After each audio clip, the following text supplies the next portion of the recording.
Welcome to Successfully Ambiguous, the podcast that guides professionals through the changing world of work. I'm Christine Brooks Cappadocia, Assistant Vice President of Continuing Studies at York University. I'm on a mission to help professionals and employers upskill and thrive in a changing world of work. In this show, we meet leaders who've turned ambiguity into opportunity so you can find your own way and your own path to your success. Welcome to Successfully Ambiguous. And thank you to all of our subscribers who've joined us on YouTube and Spotify. Thank you for sharing the podcast with friends and getting engaged and commenting. Be sure and stay to the end of the show because we've got a special promotion for you. Today, we're going to meet Olu Villasa, who embodies the mission of his organization, the Black Entrepreneurship Alliance, what I describe as resilience in motion. He took his upbringing in part of Toronto that didn't really have access to public spaces and places for youth to gather and turned that into a passion for urban planning and urban development, founded the Black Entrepreneurship Alliance, which in just 4 years has inspired and supported hundreds of founders to reach their dreams despite the odds and to pay it forward in their own community. So let's open the door and meet Olu. Olu, welcome to Successfully Ambiguous. It's such a pleasure to have you on today's podcast. Thank you for having me, Christine. It's a pleasure. Oh, it's wonderful to have you here. I've wanted to have you here ever since we first started talking about it. I think it was about 2 years ago, about the work you're doing with the Black Entrepreneurship Alliance. Yeah, no, it was a lot. It's a long time. I know. I feel like we've been going back and forth for. I feel like even closer to like 3 years, but but yeah. Maybe, yeah. And then finally meeting in person this summer. So let's jump right into it. You started out your career as an urban planner, which many people think about as land use and urban design, but we're actually focused in economic development. Can you tell me a little bit about urban Yeah, planning in that context? yeah, no, for sure. I guess how cities are designed, but I started off by studying urban planning, really interested in because at the time I went to Barbados, because half my family's from Barbados, and it was such a weird experience because in some areas zoning was like you had like big mansions next to shacks. So that's why I got more interested in urban planning and then where I grew up in terms of just the lack of resources when it comes to the physical design and investment in community infrastructure. I got more interested in urban planning more so for community planning, development, as well as economic development. So one of the things that's been, I actually read a lot of urban planning materials and documentaries, watch documentaries on it in my spare time because it's fascinating. We are having a challenge in North America, particularly with young men who've dropped out of the workforce, they've dropped out of the education force. And I'm starting to hear rumblings that some of that disenchantment is coming from the lack of a third spaces in our communities. Yeah, and it's crazy because before the academic jumped in it, that was my lived experience growing up in neighborhoods like Rexdale. We didn't really have a lot of spaces to congregate outside of school, which we usually get kicked out of around like 3 p.m., 5, and then the mall. And then we usually got kicked out due to loitering at the time. And so in our community in Rexdale, the only spaces that we had was the rec center, which was one, and it was many people used it. But other than that, there was no places to gather. So we informally tried to create spaces, but that wasn't necessarily a thing.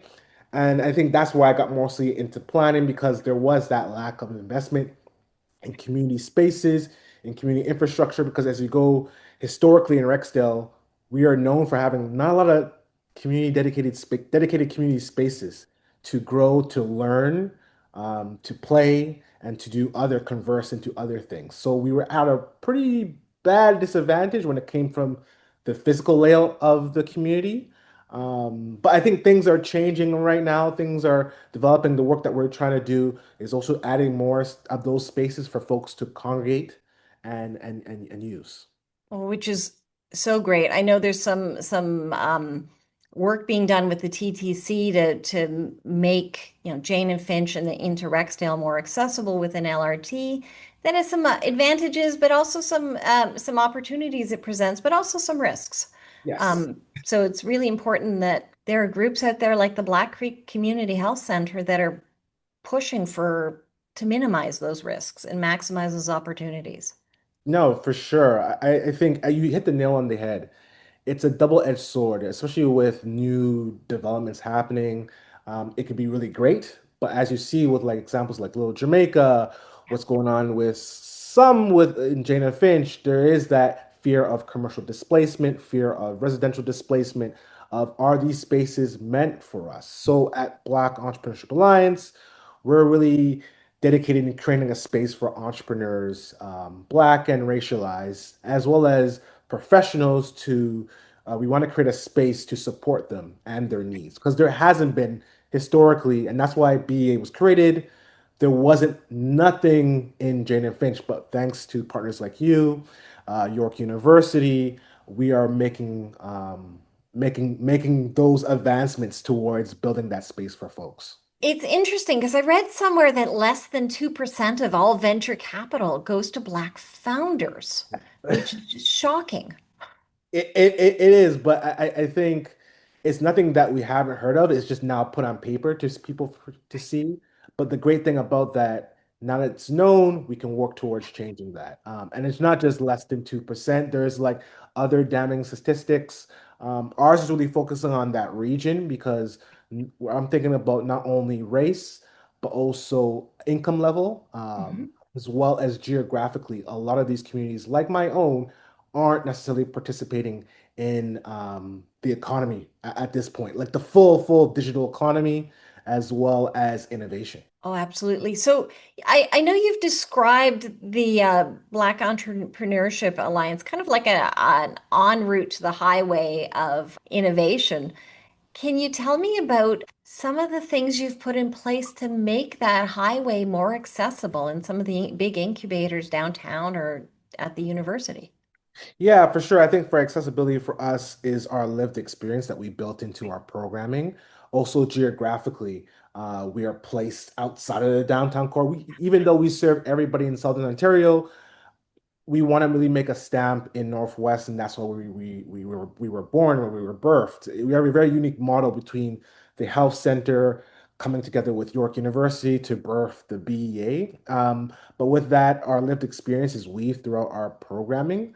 When it comes to we not only look at the business, the venture, we look at the founder. We're very founder first. So we look at all the different aspects, health, mental health, food, everything that it takes to make that founder for them and her, him and her, to actually succeed in building a successful business and as well as a successful community. So we see it very holistically in our approach in terms of developing the founder and their company. So you've got a program right now that we're working together on where you're sending 25 founders through a business process improvement certificate here at the school. Tell me how business process improvement benefits entrepreneurs and founders. Oh, perfect. Yeah, it's again operations. Operations sometimes kills early founders. Not, of course, it's finance, but just streamlining your operations. What does it need to really retool and rethink your business so you're not bleeding resources or wasting things. So we really want to get this information upfront to founders really early as opposed to later, where it's a little bit more harder to pivot. So we want to really go through, break apart their business to say, okay, you have staffing. This is how you streamline your staffing. This is how you streamline your customer relations management. This is how you streamline all your stakeholders, your budgeting, and everything else. So we really want to get this information up front to them earlier on because what we found out is this operations, finance, legal really kills founders, and we really want to stop that and stop that bleeding from the get-go. And I think with this program that we collaborated on, helps them do that and also scale, right? So they're not really focusing on everything else because once it's retooled, everything else with the operations, they can scale easier. So Right. we really want to focus on, and with this program, we really focus on founders that had those 2 to 4 employees, looking to scale, and really are looking for help because they were bleeding in terms of their operations and finance. Well, that proactive approach is so important, right? I know when we were starting the school and some of the other things I've worked on in the early startup days, the temptation is to just do it now in a less efficient way because you can get it done and get it off your plate. You've got so much coming at you. But if you build in those scalable systems, it's a lot easier than going back and fixing it. And let's face it, we never have time to go back and fix. You don't, especially for founders. It's your time is split everywhere. You're working 9 to 9, it's busy. And then when you have employees, they're looking towards you, right? So I think with this program, and us finally meeting up those 3 years and really succeeding at executing this program, is we're showing entrepreneurs and founders and across the board that once you build that solid foundation, it's easier to grow and scale. But if you build your foundation on quicksand, it's gonna bite you in your ass sooner or later. So we really want to give them the information earlier as opposed to later. You've been around in this role in the BEA for about 4 years, I think. All right, it's 4 or 5 years, your anniversary. Well, yeah, 4 years, Wow, 4 years. you've done a lot in 4 years. Yeah. Tell me about, I know you've supported a lot of founders in that time already, and you've had a number of really successful businesses come out of it. What's been your favorite project that you've helped get off the ground? Ooh, favorite project or favorite venture or favorite A project? favorite founder. Founder, yes, yeah. I think for us, I have a couple actually, um, and I'm gonna spit them out rapid fire. So we have John, who's currently in our investment bootcamp program. His venture is Joy Plus, and so for him, it's just the life coaches. It's a platform for where he has all the life coaches in one area. Folks can access those, and so on and so forth. He is really great because he is literally the living embodiment of our slogan, which is build against the odds, which is really building regardless of the situation. And I think that's where Black founders, any founder, you build regardless of the situation. You just have to. There is no plan B or C. It's just plan A, and we got to execute it correctly. And for him, for the longest time, I was like, I need to get this guy into our accelerator because he was doing numbers on a monthly basis. But for him, he was like, I never got any funding, any external funding. It was all me bootstrapping, me and my team. And we focused on the customer. And I felt like that's how entrepreneurs should be. Focus on your customer, focus on the problem, focus on your customer, and just go and get those sales. And he really cut through the white noise and really focused on that. So I finally secured him into our accelerator. But he is one of my favorites that I've been watching just as a founder. Another one is Shanae. Shanae and Jason, who are co-founders for Honey Soul Food. They have a restaurant in Mississauga, Yes, okay. border. Yeah. They just recently launched their second location in the downtown core of Toronto. And they're really doing numbers. I think for them, similar thing. They got into our program really early. They're like, this is what we want to do, and they just did it. And they had a few of pop-up shops in Billy Bishop. They were engaged in Pearson Airport. They're really doers, and I really like those individuals. All founders are doers, but those are the two examples that really stood out to me, and really embodied build against the odds, and essentially build loud because they allowed people to know what they were doing. They built within community. They didn't just do it in silos. And I love that, the building against the odds. Yeah. Now, speaking of building, I hear you're working on a new physical space for the Black Entrepreneurship Alliance.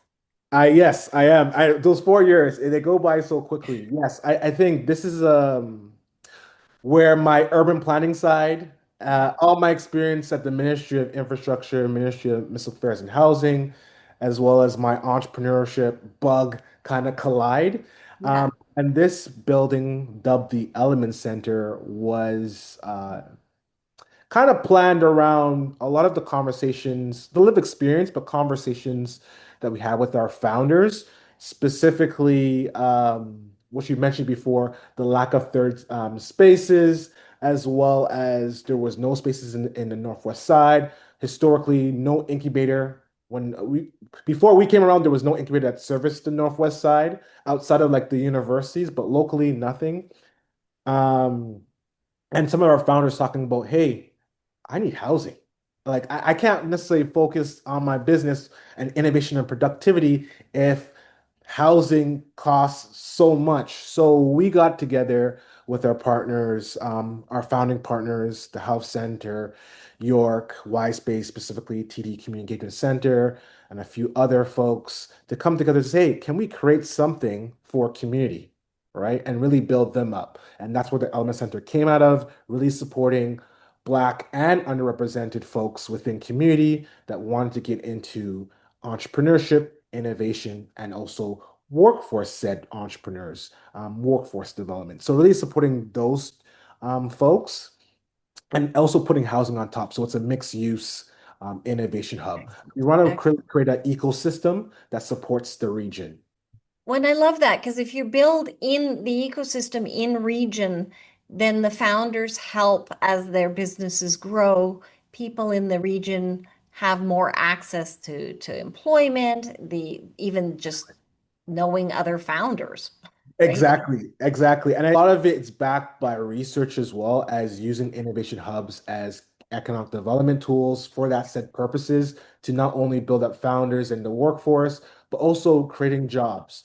Really talking about innovation, really making early intervention for innovation. So really targeting youth to start thinking about business, having local residents start thinking about business, even having seniors, hey, maybe I can get involved. So it's really looking at an end-to-end solution when it comes to the region.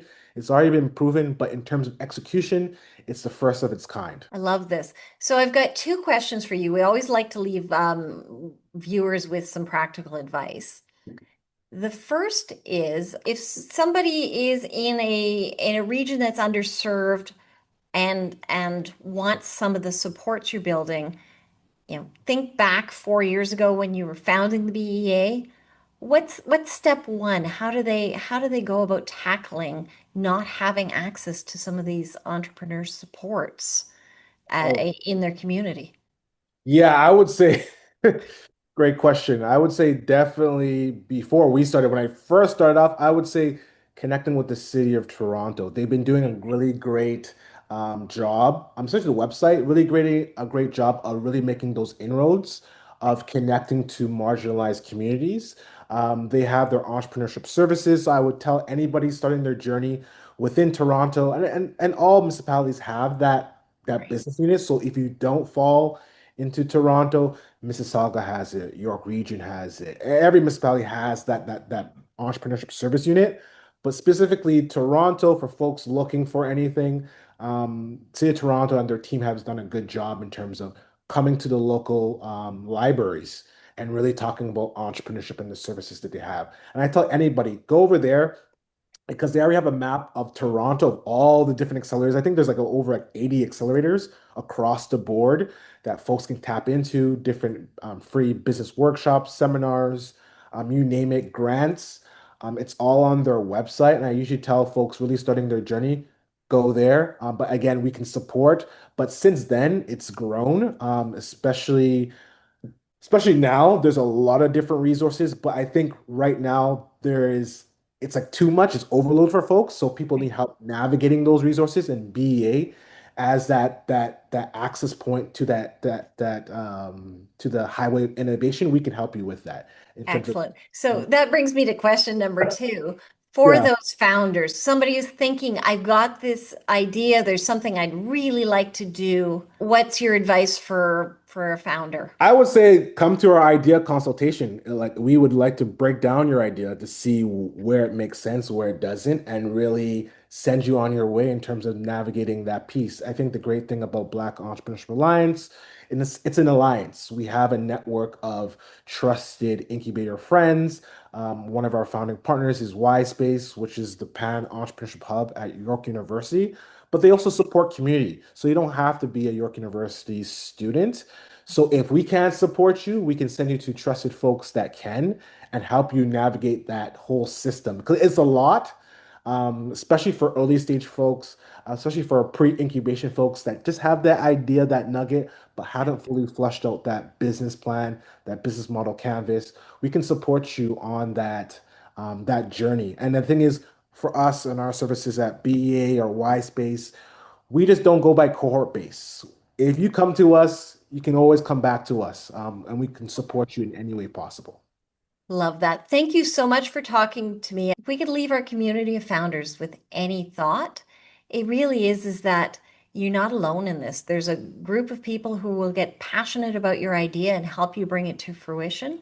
And on that note, I've been so inspired by learning about what the BEA does and the connections between business process improvement and those early startups that we're going to offer anyone listening a promotion code to the next cohort of business process improvement. So if you're not in this program and you need a little help and you want to take a BPI certificate, use the code SuccessfullyBPI and it'll get you a discount of $100 on the winter cohort 2026 of business process improvement. Olu, thank you so much. It's been a real pleasure. Thank you for having me, Christine. Thank you for joining me for this episode of Successfully Ambiguous. Be sure and subscribe to us on YouTube and listen to us on Apple and Spotify. If you've got career questions, be sure to email me at successfullyambiguous@yorku.ca. Don't forget, when opportunity knocks, be ready to answer.